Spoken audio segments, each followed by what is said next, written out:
Scott on how to play a dulcimer my way. Now, it might look like I'm just sitting here doing nothing much, but I'm actually practicing something. You remember I was telling you about up, down, up, down? Oh, that's the basis for a lot of things I do on the dulcimer. It's just that steady up and down beat. And what I'm trying to do today is just do it on one string.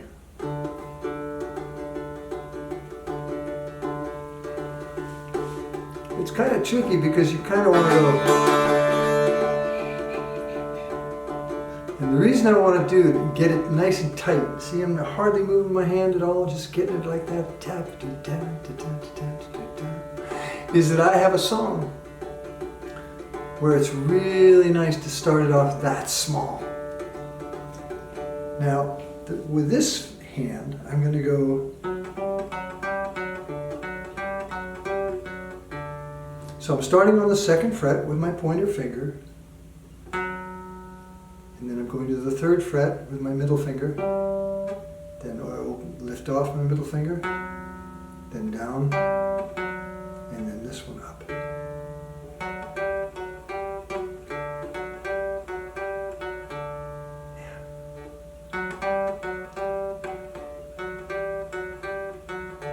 Now, I know it looks simple, but it's really actually kind of a tricky little line to play. But once you get it, it's in the pocket, like so many things on this instrument. So what I'm trying to do is play that lick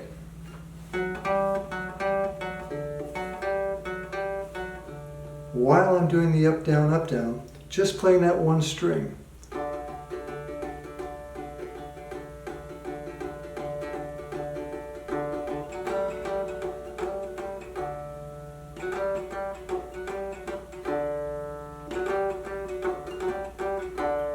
Isn't it? Now, you notice there's a little space between each time I play it. Space. Space. Sometimes I just can't allow that space to just sit there, so I want to put something in there. So what I'm going to do is I'm going to just tap this top string in that space, just with my fingers going down. Good luck. I missed it. Okay, try again.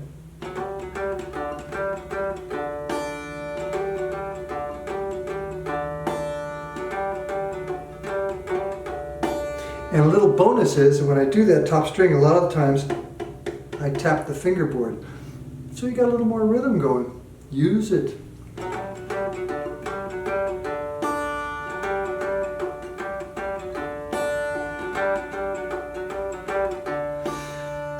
Try it.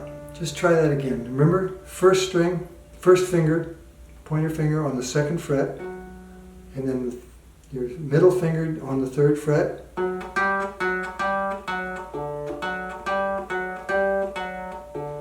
That's it. But you got to do it while you're doing the steady beat right over here on the right side. And then I'm tapping that top string.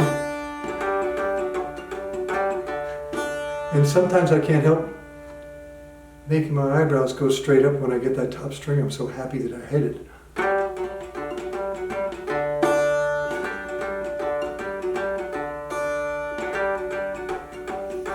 Now this little lick is the basis for a song I made up about my granddaughter. My granddaughter Mielle. She was born with Down syndrome. And through a whole series of amazing events, I became the spokesperson for the goodwill ambassador, if you will, for the Down Syndrome Resource Foundation. And part of my job is whenever there's a gathering of my dear friends with Down syndrome, is we sing this particular song. It's called Angels Do. And this particular lick is the whole song wrapped up in one little lick. Let me just do it for you, get an idea.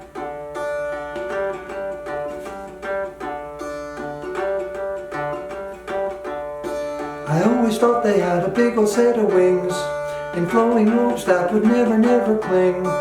and played on harps that had at least a dozen strings, and hung around in groups to sing and sing and sing. But you look like these angels do.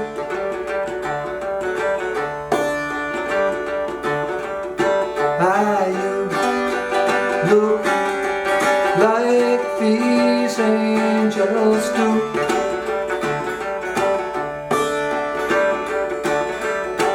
And angels look just like you.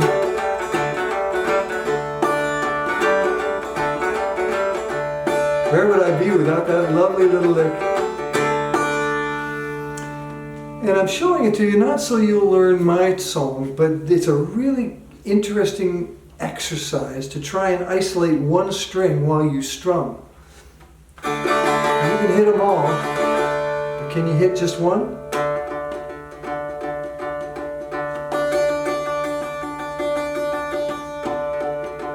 It's a good thing to know how to do. It gives you a dynamic, it gives you something small to go to that's still kind of driving along, it's still cooking, but it's gotten really tight and small. I always thought that they could fly without a care, and hang around on clouds that floated in the air. And if they lost a part, they always had a spare, for which you must admit is really kind of rare. But you look like these angels do.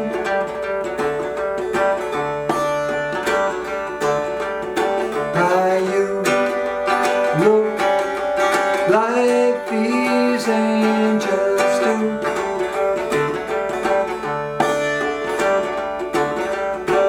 And angels look just like you.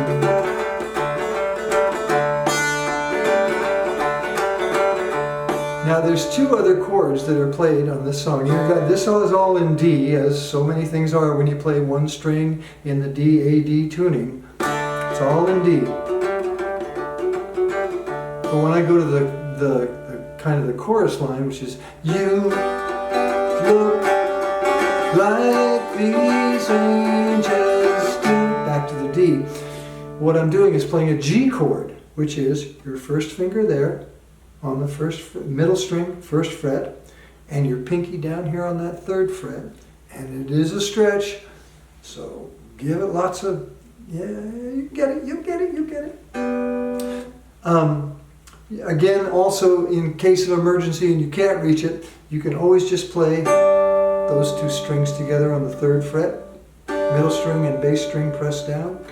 Now, but it's nice if you can get that chord, because there's an interesting thing that happens with the singing line and the playing line, which is you, and then I go up one fret, look, look, ooh, that's a nice harmony, and then I go up one more, like these angels do.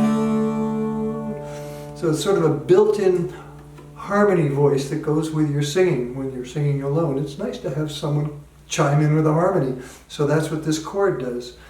You look like these angels do.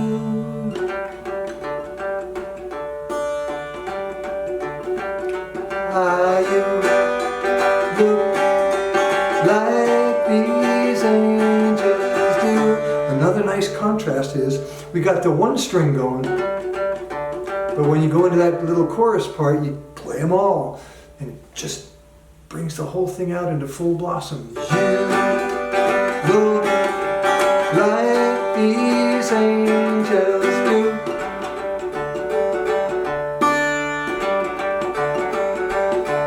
You look like these angels do. And the last chord is the A chord, which is the outside strings on the first fret. I do it with my pointer finger and my middle finger. But angels look just like you. That's the whole song. It's just those 3 chords, but played in such a way that you have a dynamic that goes kind of like this. It fills up, gets really big, and then it gets really small. And that's what I was trying to do when I made up this song for my granddaughter, because it's an amazing thing when you have a person in your life with what we call a disability, but I think it's this ability. Kind of expands your life out a little bit, teaches you a bit about compassion, shows you that you're not the only person in the universe, and it's nice to take care of other people and be with other people with love. You learn all kinds of lessons when you're working with my granddaughter. Thank you, Mielle. Her name is Mielle, which means honey, and she really is.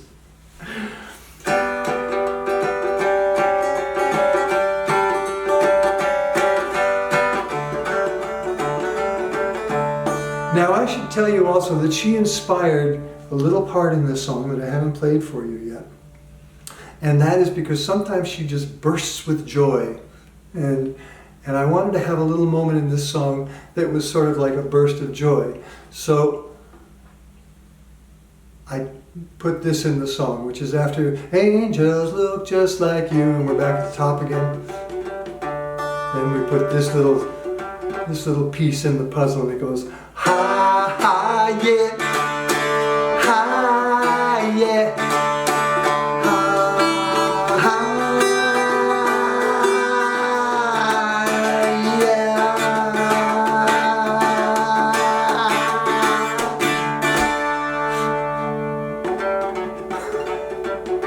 It's really fun to do that.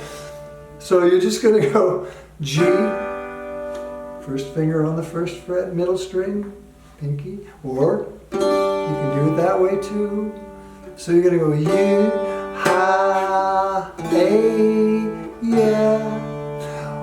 You know, yeah, not to confuse you too much, but you can also just put your finger across all 3 fingers with the strings here on the 3rd fret. Yeah, that's a G chord too. And then you can just slide the whole thing up one place. If you want to do it that way, you go ha, ha, yeah, ha, yeah. I do it the original way, which is the ha, ha, yeah, ha, yeah. And then I put my pointer finger on the 1st fret. Kind of a suspended kind of sounding song. Ha, ha to the 3rd fret. Ha, back to the 2nd fret. Again, you're kind of throwing in a little harmony with your voice, and it sounds ha, ha, yeah. And you hold a yeah until you start to feel dizzy, because it's kind of fun to do it that way. And then you go back.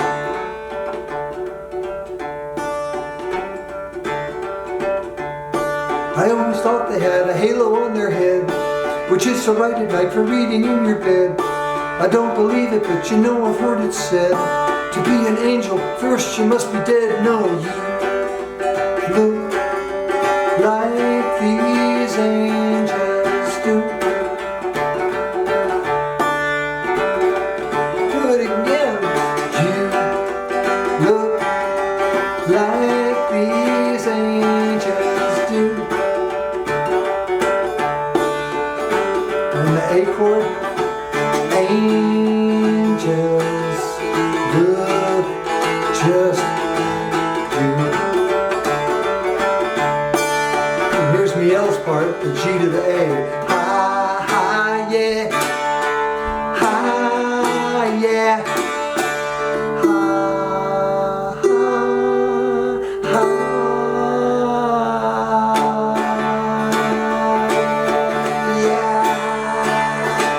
And sometimes when I'm holding that note long, I like to put my finger right up on the nut right there, so it gives that kind of a little suspense of how long can he hold that note for until he goes back to.